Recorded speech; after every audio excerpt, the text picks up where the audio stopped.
Servus Leute, was geht ab? Willkommen, willkommen. Heute möchte ich euch ein paar von den Kernelements, wie wahrscheinlich schon am Titel steht, die Spezialisierung zeigen und wie ihr sie am besten skillen solltet. Ich habe jetzt ein paar rausgesucht, die man alle schon wahrscheinlich gebaut hat und wahrscheinlich auch schon versucht hat zu spezialisieren. Und die wollte ich euch auf jeden Fall mal zeigen, wie ihr sie bauen solltet, weil es gibt ein paar Missverständnisse oder vielleicht auch manche, die nicht ganz genau wissen, wie sie sie bauen sollten. Deswegen wollte ich die euch einmal kurz zeigen. Es sind, glaube ich, 7 Stück oder so. Wichtig ist nur, wie oder was ihr genau beachten solltet. Vor allem bei der Übersetzung ist einiges nicht so gut. Aber wir werden trotzdem mal alles durchgehen. Und für die Zukunft werde ich wahrscheinlich die Familienelements, also Wasser, Feuer, Baum, Licht, Dunkel als Familie nehmen. Und wenn ich dann die Bauteile durchgehe und sage, hey, so solltet ihr die bauen, werde ich wahrscheinlich auch direkt dann die Spezialisierung auch mal direkt durchgehen, weil sonst werden entweder die Videos zu kurz und wenn die zu kurz sind, kann ich sie nicht in Short packen, also sind viel zu lang für Shorts, aber viel zu kurz für ein normales Video. Und dann ist halt die Frage, welche Elements packt man zusammen. Deswegen schreibt einfach in die Kommentare, welche Familie, also Element-Familien ihr gerne hättet als nächstes. Dann werde ich das einfach mal alle so Stück für Stück abarbeiten. Immer wieder mal, vielleicht einmal die Woche, vielleicht zweimal die Woche. Mal gucken, je nachdem wie der Antrag ist und die Anfrage ist. Aber jetzt gehen wir erstmal direkt hier in den Element rein. Und zwar, wir fangen mit dem Clockwork an. Den Clockwork wollt ihr natürlich nicht auf Core bauen. Core ist ja nur schadentechnisch. Nur, dass ihr das mal als Information wisst. Core und Nuka sind Damage Dealer basierte Elements. Könnt ihr auch natürlich hier unten sehen. Also hier wird Sachen wie Crit Damage erhöht, Angriff erhöht und hier auch wieder Crit Damage. Also eigentlich die untersten 3 sind eure Anhaltspunkte, wo ihr merkt, okay, das könnte schon ein Baum für ihn sein oder nicht. Und deswegen, wir wollen natürlich, weil Clockwork ist ein Unterstützer und ihr wollt ihn natürlich als Unterstützer bauen. So. Wichtig ist, ich habe jetzt nur leider ihn auf 5-Star, aber trotzdem 30 Punkte, weil ich die Stapel 5 voll habe. Ihr werdet, so wie ich es jetzt gebaut habe, reicht schon vollkommen aus. Die zusätzlichen 5 Punkte, die ihr dann bekommen könnt, kann man sich streiten. Ich weiß jetzt auch nicht unbedingt, ob die Fähigkeiten wirklich was bringen würden. Aber was man machen könnte, ist natürlich hier verursachte Heilungseffekt erhöht sich um 1%, kann man skillen. Die Frage ist nur, ob Heal over Time, also das hier, überhaupt für die anderen zählt. Weil für ihn wird es wahrscheinlich zählen, weil er heilt sich ja dann 15% und dadurch erhöht sich halt nochmal der Prozentzahl an der Heilung. Aber ansonsten bringt es bei den anderen Teammates gar nichts. Aber egal, jetzt erstmal dazu, wir fangen hier an. Ihr nehmt natürlich erstmal Basis-LP um 250 oder Resistance, das ist völlig egal. Also da könnt ihr entscheiden selber, ob ihr das wollt oder nicht. Da ich in den PvE benutze, ist Resistance nicht so wichtig für mich und deswegen nehme ich den für LP. Danach geht ihr in den zweiten Baum und macht hier zusätzlich Effektwiderstand 15% gegen Betäuben, Schlaf, Einfrieren, Verhöhnung. Kann man nehmen, muss man nicht. Man kann natürlich auch in Resistance gehen, dann kann man beide hier unten haben und kann dann direkt hier weiter skillen. Das kann man auf jeden Fall gut verwenden, weil hier für jeden Debuff, den du hast, erhöht sich deine Geschwindigkeit um 5. Das heißt, bei meisten Gegnern wie bei den Überlebungsgildenbossen kriegt man immer wieder Debuffs, erhöht seine Geschwindigkeit, ist halt schon völlig fein, das hier mitzunehmen. Dann natürlich das auf jeden Fall. Effekte von Heilung pro Runde, den sie anwenden, wird um 10% erhöht. Das heißt, jede Heilung pro Runde, die er verteilt, wird nicht mehr 15% LP heilen, sondern 25%, auch bei den anderen. Das ist auf jeden Fall sehr, sehr gut und das solltet ihr auf jeden Fall beim Clockwork nehmen. Als nächstes danach definitiv ermutigen. Ihr verteilt, Crit erhöhen. Das ist eines der Fähigkeiten, die in diesem Spiel ja sehr, sehr wichtig sind, weil man hat wenig Ressourcen oder Möglichkeiten, Crit Rate so hoch zu stecken, und gleichzeitig Damage zu bekommen. Deswegen nimmt man natürlich sowas wie Clockwork oder sonst was und ergibt natürlich dieses Crit-Erhöhen um 30% schon. Und wenn ihr das natürlich dann dazu skillt, sind das nochmal 10%. Das bedeutet, das sind 40% Crit-Rate-Erhöhung, was eine extrem hoher Wert ist. Also rein theoretisch müsst ihr eure Damage-Deal, wenn ihr den Clockwork dabei habt, nur noch auf 60% Crit-Rate bauen. Und wenn es dann sogar noch ein vorteilhafter Attribut ist, sogar nur 45% Crit Rate. Das ist einfach fast nichts mehr. Weil ihr kriegt so viel Bonis mittlerweile, dass ihr schon jedes Element schon fast 20 bis 25% Minimum Crit Rate hat. Das heißt, ihr braucht nicht mal mehr 20% Crit Rate auf den Element zu bauen. Also es ist sehr, sehr stark. So, und als allerletztes natürlich Befehlen. Also ihr wollt den Effekt von Angriff erhöhen und 10% nochmal erhöhen für eure Damage-Dealer. Das macht halt extrem viel aus, weil das sind von 50% hier auf 60% Attack, das sich erhöht. Das ist einfach sehr, sehr gut.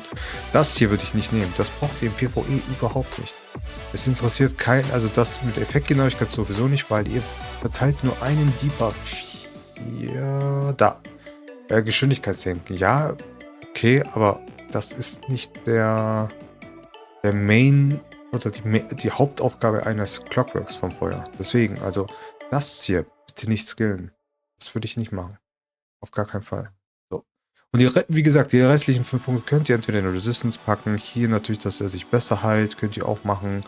Ansonsten sehe ich keine anderen Fähigkeit, die wirklich was bringt beim Clockwork.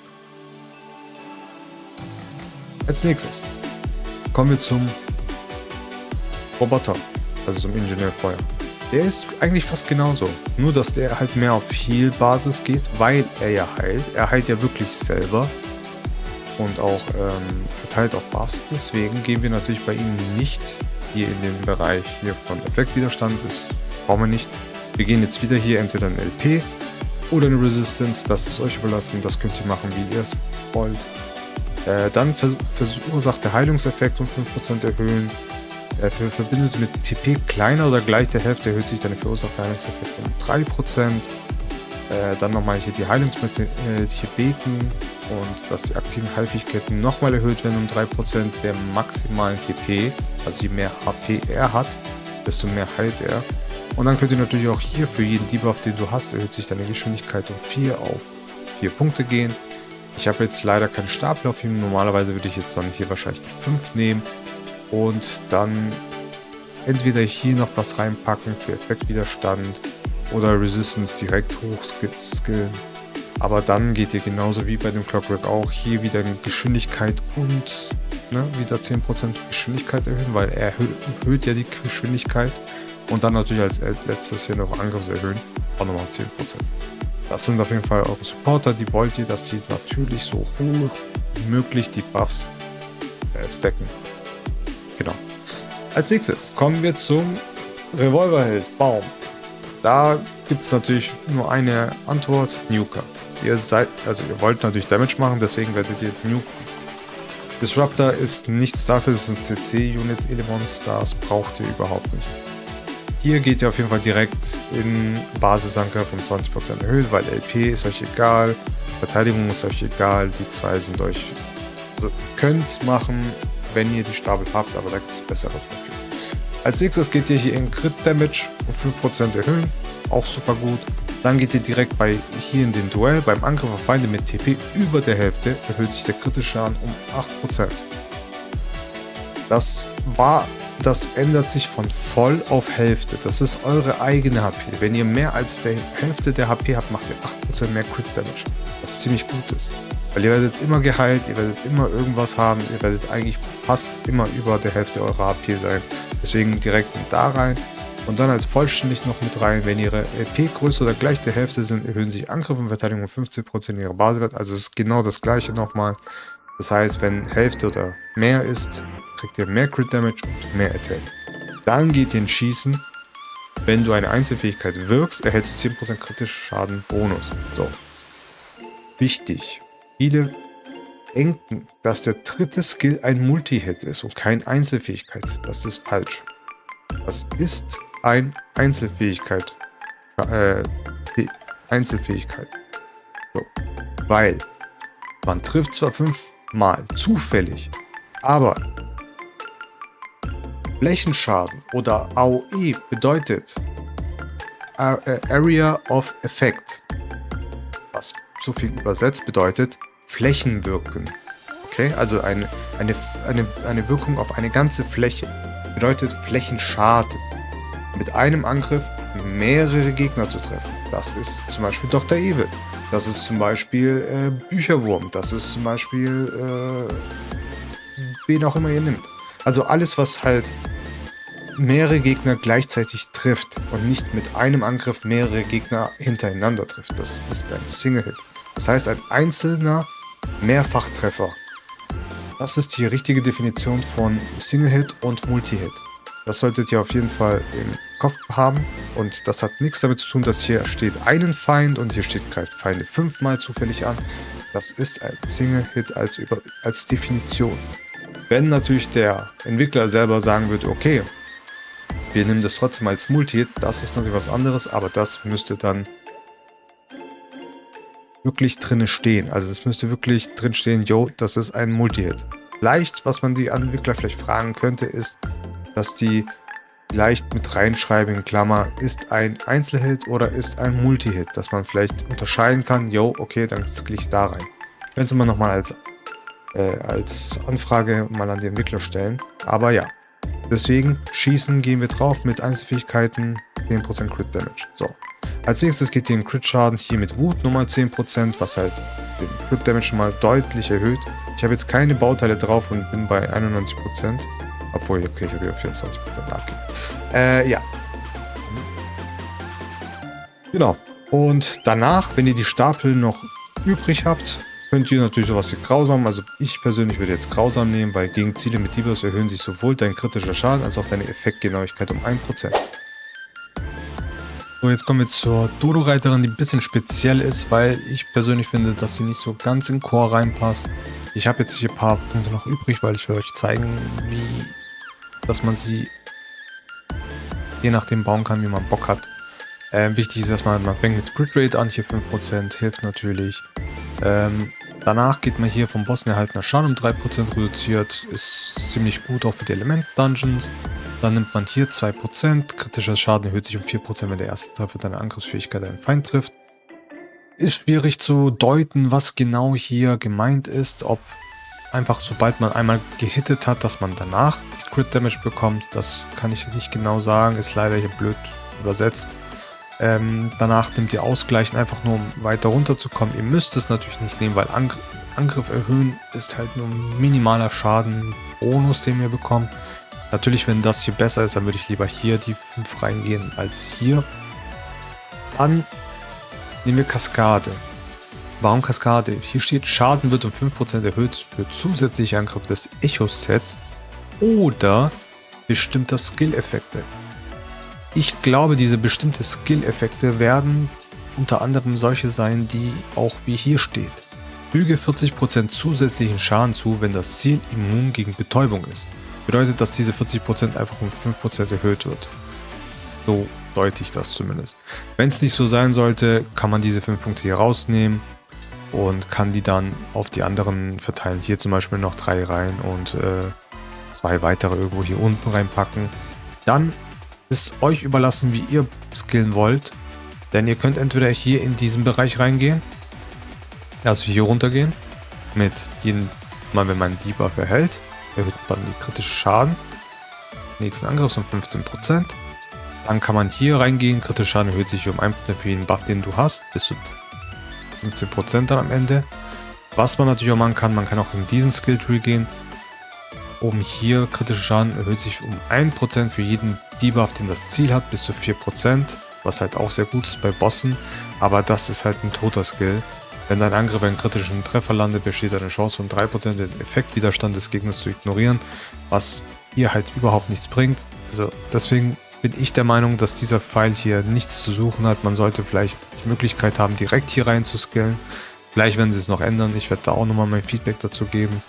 Aber ich würde dann eher sagen, lieber diesen Pfeil weg und dann halt hier noch mit rein skillen.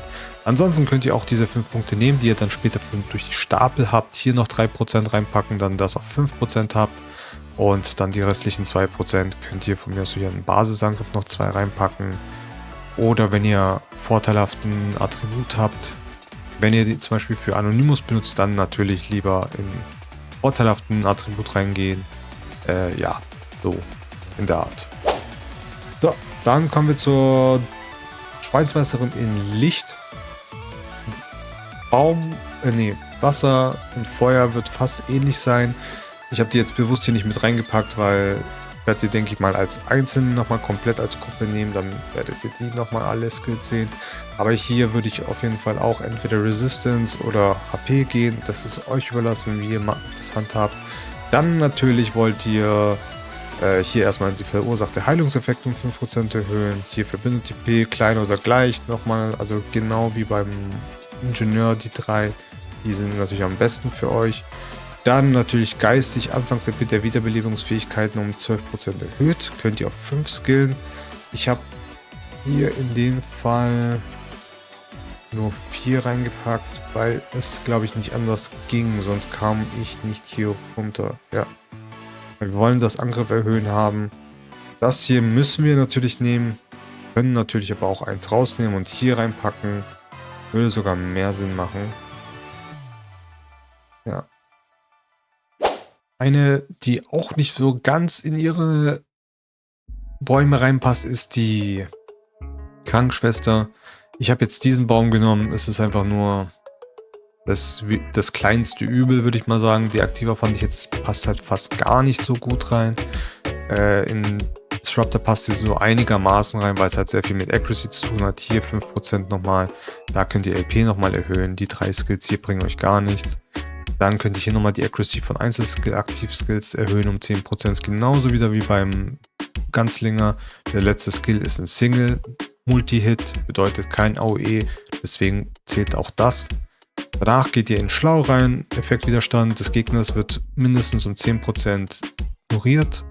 Und dann nochmal 10% der gesamten Effektresistenz des Ziels nochmal um 10% reduziert. Was halt sehr, sehr stark ist, weil wenn der Gegner 200% Resistance habt, ignoriert er damit 20%. Plus 10% seid ihr schon mindestens bei 30%. Nur das als Skill für die Kriegskrankenschwester.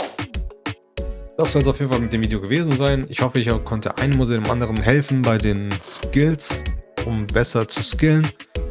Das sind auf jeden Fall die wichtigsten zumindest gewesen, die man so hauptsächlich immer wieder benutzt.